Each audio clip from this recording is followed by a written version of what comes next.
제가 이렇게 셀프 리모델링을 하게 된 여러 가지 이유 중에 하나는 좀 죄송한 말씀이지만 이 사기꾼들이 많아요. 사기꾼이라기보다는 제가 몰라서 일을 대충 해주시는 거겠죠. 그런 분들이 상당히 많아요. 이쪽 인테리어 업계 쪽이. 여름의 작업은 폭염과의 싸움인 것 같아요. 그리고 폭염이 사라지면 이제 비와의 싸움이고. 지금 영상을 보면은 작업이 수월하게 진행이 되는 것 같지만 실제로는 엉망이에요. 아마 전문가들이 제 영상을 본다면 이 사람 진짜 힘들게 일한다 이렇게 말할 텐데요. 하지만 저는 제 나름의 최선을 다해서 이게 작업을 한 거거든요.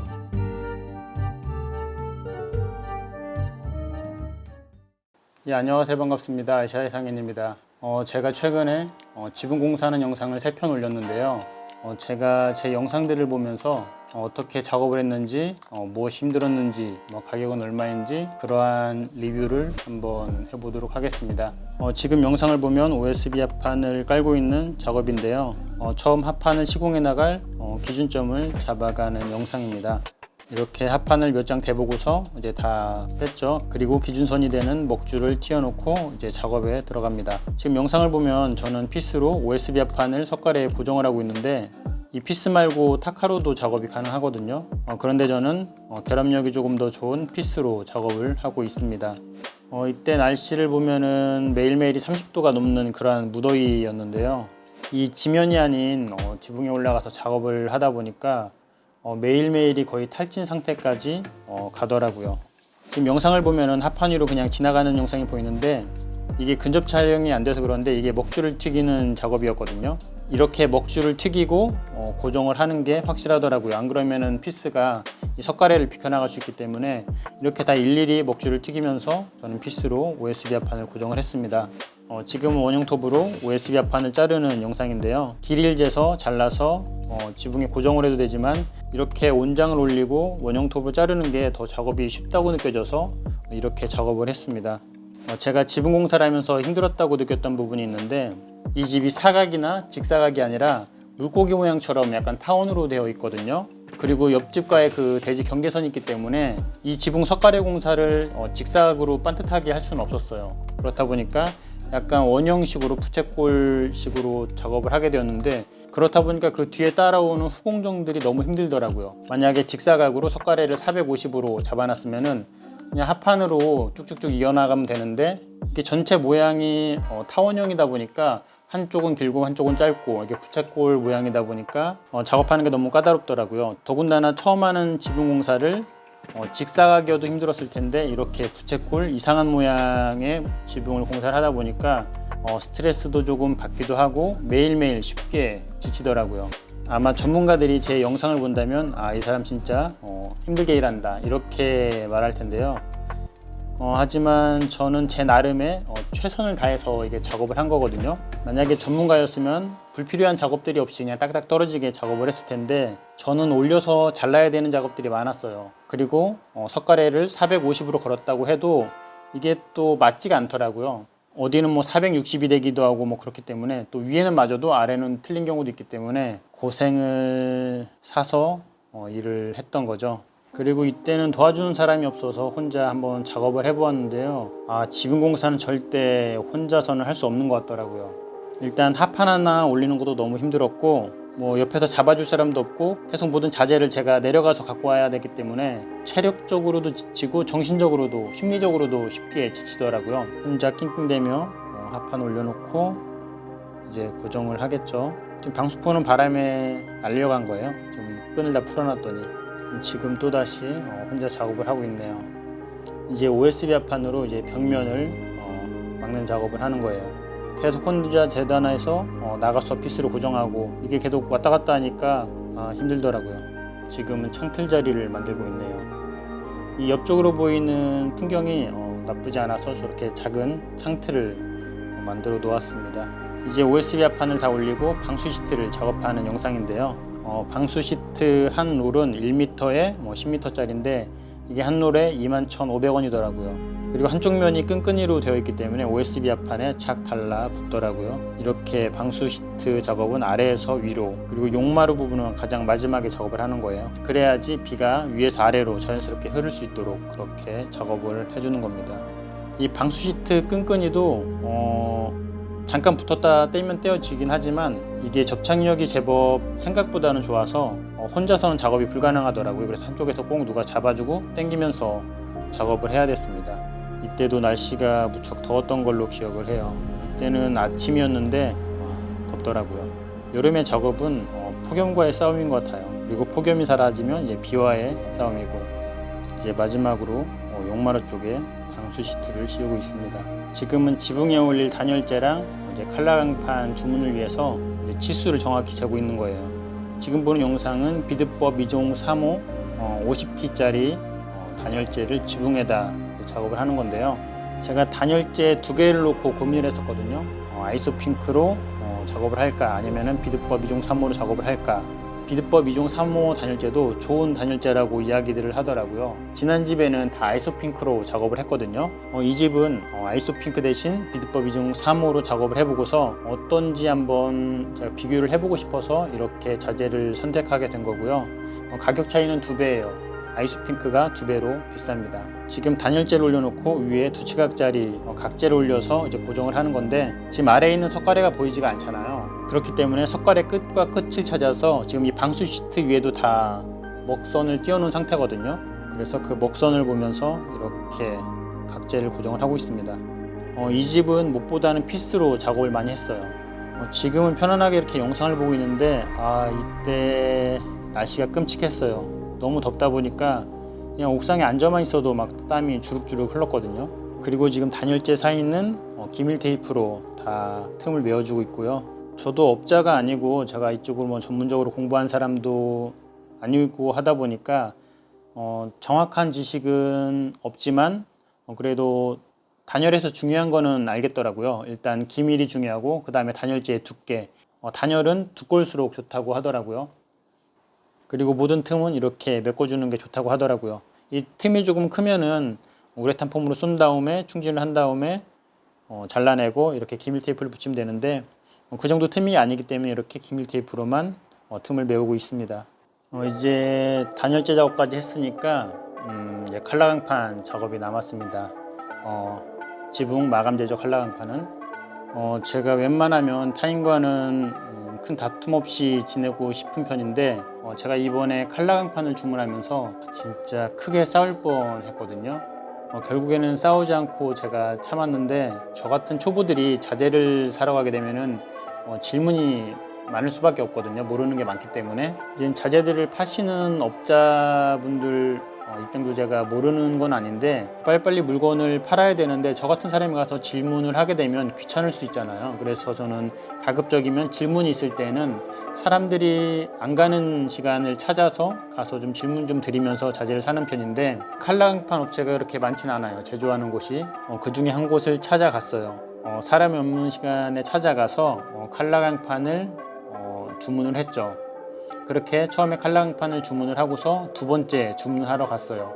이제 두 번째는 물 끊기도 필요하고 물바지, 후레싱 이런 것들을 주문을 해야 됐기 때문에 두 번째도 가서 이제 질문을 하면서 궁금한 것들을 물어보면서 자재를 주문을 하기 시작을 했는데, 그날은 이상하게 그 업체 사장이 처음부터 짜증을 부리더라고요. 그냥 넘어갔어요. 이미 자재 절반은 그 업체에서 주문을 했기 때문에 참지 않고서 얼굴 붉히면서 자재를 살 필요는 없잖아요. 제가 조금만 참으면은 그냥 자재를 살 수 있는 거기 때문에. 그런데 그날따라 유독 짜증을 내더라고요. 심지어 무시하기도 하고 핀잔도 주고, 진짜 제가 혀끝까지 욕이 나올 뻔했어요. 제가 지난번 공사할 때 샌드위치 판넬을 사면서 그러한 경험이 한번 있었는데, 그때도 참고서 그냥 샀거든요. 이번에는 더군다나 첫 번째 자재들은 그 업체에서 사오고 이제 두 번째 자재들을 사러 갔기 때문에 딴 업체를 찾아가기가 좀 애매한 상황인 거예요. 이미 절반은 이 업체 거를 쓰고 있었기 때문에. 그러한 상황에서 그 사장이 그렇게 저를 무시하고 짜증을 내고 그러한 상황이 된 거죠. 근데 진짜 제가 꾹꾹 참으면서 그냥 너무 귀찮게 드려서 죄송합니다 하면서 결국에는 자재 주문을 했는데 지금 2달간 셀프 리모델링을 하면서 그렇게 화가 났던 적은 처음인 것 같아요. 지금도 그 업체 사장 생각만 하면은 막 짜증나요.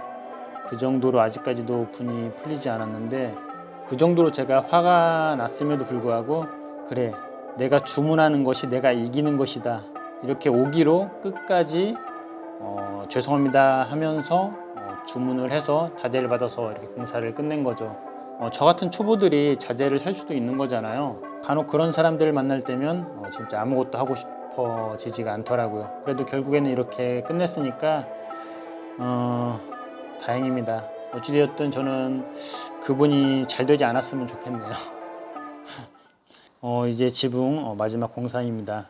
지금 칼라강판을 시공하기 전에 아래 보온덮개가 있죠. 이게 하우스에 사용하는 보온덮개인데 이것도 단열 효과가 있다고 하더라고요. 그리고 지금 칼라강판 아래 바로 이렇게 단열재가 있다 보니까 이 단열재가 뜨거운 열을 받으면 변형이 일어날까봐 보온덮개를 덮어 주었는데 이게 효과가 있는지는 모르겠어요. 제가 어떠한 영상을 찾아봐도 이렇게 시공한 곳은 아직까지는 보질 못했거든요. 그리고 이게 맞는 시공법인지는 모르겠지만 제가 셀프 리모델링을 하면서 느꼈던 건 재료의 특성만 살려서 공사를 하면 된다라는 생각이 들더라고요. 그래서 이렇게 여러 가지 영상들을 보면서 제 생각을 정리해서 이러한 방식으로 작업을 하게 된 건데 이게 어떠한 문제점이 발생하는지는 아직까지는 모르겠어요. 일단은 이렇게 시공을 하고서 이제 1, 2년이 지나봐야 알겠죠. 이 칼라강판은 지붕 길이에 맞춰서 주문을 하면은 딱딱 맞게 나오거든요. 그런데 저는 또 제 자신을 못 믿기 때문에 좀 더 여유를 두고서 주문을 했어요. 그리고서 남는 부분은 자르면 되니까. 더군다나 이 집은 지금 타원형이잖아요. 그렇기 때문에 정확히 치수를 맞춰서 주문을 할 수가 없어요. 이게 타원으로 된 부분은 타원으로 또 잘라줘야 됐기 때문에 저는 지금 모든 작업을 다 피스로 했는데 지금 칼라강판을 고정하는 건 못으로 하고 있거든요. 제가 못을 선택한 이유는 피스보다 작업이 편해서입니다. 피스는 수직으로 세워서 작업을 해야 되기 때문에 자세 나오기가 쉽진 않더라고요. 이 상황에서. 그런데 못은 팔을 쭉 뻗어서 그냥 툭 치고 치면 되니까 비교적 못 작업이 쉬워서 이제 못으로 시공을 한 거죠. 그리고 못을 얼마나 박아야 되는지는 그 어디에도 정보가 없더라고요. 그래서 옆집 지붕을 보면서 옆집보다는 많이 박아 놓았습니다. 그리고 특히 이 테두리 부분 있잖아요. 그쪽은 더 촘촘하게 못을 박아 놓았어요. 지금 영상을 보면은 작업이 수월하게 진행이 되는 것 같지만 실제로는 엉망이에요. 일단 석가래 작업부터 잘 되지 않았기 때문에 계속 잘라야 되거든요.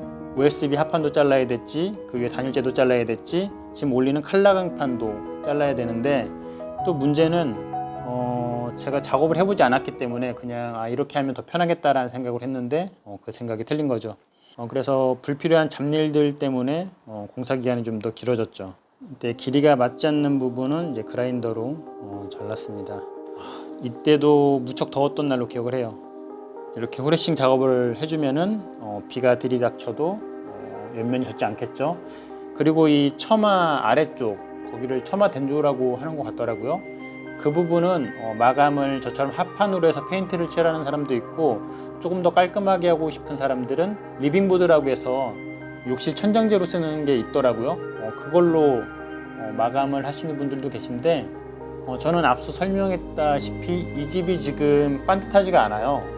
그렇다 보니까 그 리빙보드로 작업하는 것보다 합판이 더 수월할 것 같아서 이렇게 어쩔 수 없이 합판으로 작업을 해 놓았습니다. 지금 보는 영상이 이제 물 끊기 작업을 하는 거예요. 이제 비바람 칠 때 물이 벽면을 타고 들어올 수 있기 때문에 그 아래쪽 부분에 이제 물 끊기를 대서 이제 물이 벽면을 타고 들어오지 않게 해주는 자재인 거죠. 이제 저렇게 작업을 한 뒤에 이제는 외벽 마감재로 작업을 하면은 벽으로 이제 물이 들어오지 않습니다. 이제 마지막 물바지 작업 중인데요. 이제 물바지 거리를 고정을 해놓고 물바지 갖다 끼는 거죠. 이 물바지와 물바지 이어주는 곳은 피스를 한번 고정을 하고 이제 실리콘으로 발라줘서 물이 새지 않도록 해놓았습니다. 제가 영상 편집은 즐거운 BGM을 깔아서 이렇게 해놓았는데 이렇게 폭염에서 혼자 일을 하다 보면 간혹 이런 생각이 들더라고요. 내가 지금 뭐 하는 짓이지? 그냥 이 시간에 내가 하는 일 하면은 내가 하는 일에 조금 더 신경을 쓰면은 더 수입이 좋을 텐데 이렇게 힘든 취미를 해도 되는 건가? 그러한 생각이 들더라고요. 모르겠어요. 이제 한 2달 후면 완전히 공사가 끝나겠죠. 이제 한 달만 지나도 뭐 거의 한 90%는 끝날 것 같아요. 이제 2달 뒤에 올여름에 저를 생각하면 어떻게 생각할지는 모르겠지만 지금 생각으로는 내가 뭐 하는 거지? 그냥 밝은 음악을 넣어도 밝게 영상이 보이지는 않더라고요, 저에게는. 어찌되었든 이제 공사가 많이 진행이 되었기 때문에 조금 더 참으면서 이 폭염과 싸우면서 빨리 끝내고 싶네요. 마저 영상을 보고서 또 이제 설명을 해드릴게요. 이제 이 앞면이 마지막 작업이에요. 이렇게 후레싱을 달고 물바지 거리를 달고 물바지를 올리고 이제 물바지 배수관을 달면 끝이죠. 이제 끝이 나갑니다. 이제 후레싱 작업은 끝났네요. 이제 물바지를 올리고 있습니다. 이제 지붕 작업이 거의 다 끝나가고 있어요.